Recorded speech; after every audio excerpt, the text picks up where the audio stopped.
حیدرآباد میں خوفناک سڑک حادثہ، نوجوان فلائی اوور سے گر کر ہوا ہلاک۔ شہر کے گچی باؤلی علاقے میں بائیو ڈائیورسٹی فلائی اوور کے اوپر سے گرنے سے ایک موٹر سوار کی موت ہو گئی۔ اتوار کی رات بائیک پر دو نوجوان جا رہے تھے کہ ان کی گاڑی بے قابو ہو کر ڈرائیور سے ٹکرا گئی، جس کے نتیجے میں وہ ایک فلائی اوور سے نیچے گر پڑے۔ اس واقعے میں موٹر سائیکل پر سوار دو نوجوانوں میں سے ایک کی موقع پر ہی موت ہو گئی۔ ایک اور نوجوان شدید زخمی حالت میں ہاسپٹل میں زیر علاج ہے۔ پولیس نے مہلوک کی شناخت گچی باؤلی کے رہنے والے مادھو 25 سالہ کے طور پر کی ہے۔ پولیس نے ابتدائی طور پر یہ نتیجہ اخذ کیا ہے کہ حادثہ تیز رفتاری کی باعث پیش آیا۔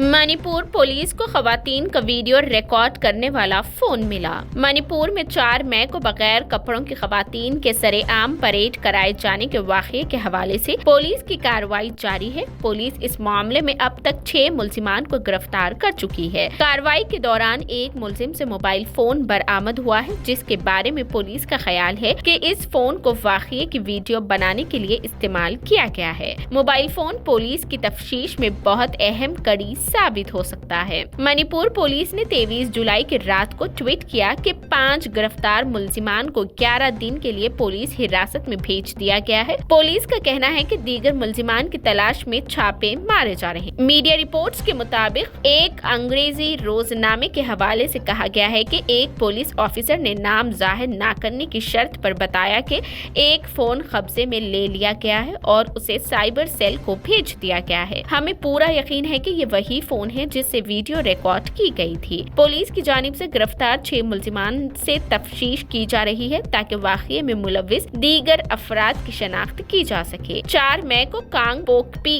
ضلع میں ایک ہجوم نے 2 خواتین کو برہنہ کر دیا۔ اس واقعے کی ویڈیو 2 ماہ سے زائد عرصے بعد 19 جولائی کو وائرل ہوئی، جس کے بعد ملک بھر میں احتجاج شروع ہوا۔ اس کے بعد 20 جولائی کو پولیس نے اس معاملے میں پہلی گرفتاری کی۔ منی پور میں 3 مئی سے شروع ہونے والے نسلی تشدد میں 160 سے زیادہ افراد ہلاک ہو چکے ہیں۔ خبر رساں ایجنسی کے مطابق ریاست کی صورتحال پر نظر رکھنے والی مختلف سیکیورٹی ایجنسیوں کے عہدیداروں کا کہنا ہے کہ تشدد کو زیادہ تر افواہوں اور جعلی خبروں نے ہوا دی تھی۔ مہاراشٹر کے پونے میں پولیس عہدیدار نے بیوی اور بھتیجے پر گولی چلا کر خود کو گولی مار لی۔ مہاراشٹر کے پونے میں ایک دل دہلا دینے والا واقعے میں ایک پولیس عہدیدار نے اپنی بیوی اور بھتیجے کو گولی مارنے کے بعد خود کو گولی مار کر ہلاک کر دیا۔ میڈیا رپورٹس کے مطابق مہاراشٹر کے امراوتی ضلع کے assistant commissioner of police ACB نے مبینہ طور پر اپنی بیوی اور بھتیجے کو گولی مار کر قتل کرنے کے بعد اپنے سروس ریوالور سے خود کو گولی مار لی۔ ذرائع کے مطابق ACP بھرت گائیکواڑ نے پونے میں اپنی بیوی مونی اور بھتیجے دیپک کو گولی مار دی، جس کے بعد اس نے بھی خودکشی کر لی۔ یہ واقعہ پیر یعنی آج صبح تقریباً 3:30 پر بتایا جاتا ہے۔ گائیکواڑ کی بیوی اپنے 2 بچوں کے ساتھ پونے میں رہتی تھی۔ پولیس معاملے کی تحقیقات کر رہی ہے۔ ہر ضرورت مند کو ملے پکا مکان، وزیر اعلیٰ یوگی آدتیہ ناتھ نے کیا اعلان۔ وزیر اعلیٰ یوگی آدتیہ ناتھ نے عہدیداروں کو ہدایت دی ہے کہ وہ ضرورت مندوں کو پکے مکان فراہم کریں۔ انہیں پردھان منتری آواس یوجنا یا وزیر اعلیٰ آواس یوجنا کے دائرے میں لا کر یہ سہولت فراہم کرنے کو کہا۔ ریونیو اور پولیس سے متعلقہ معاملات میں مؤثر کارروائی کرنے کے ساتھ ساتھ اراضی پر تجاوزات کرنے والوں کے خلاف قانونی کارروائی کی بھی ہدایت دی۔ انہوں نے کہا کہ افسران عوامی فلاح و بہبود کے کاموں کو ہمیشہ ترجیح دیں اور متاثرین کے مسائل کے فوری ازالے کو یقینی بنائیں۔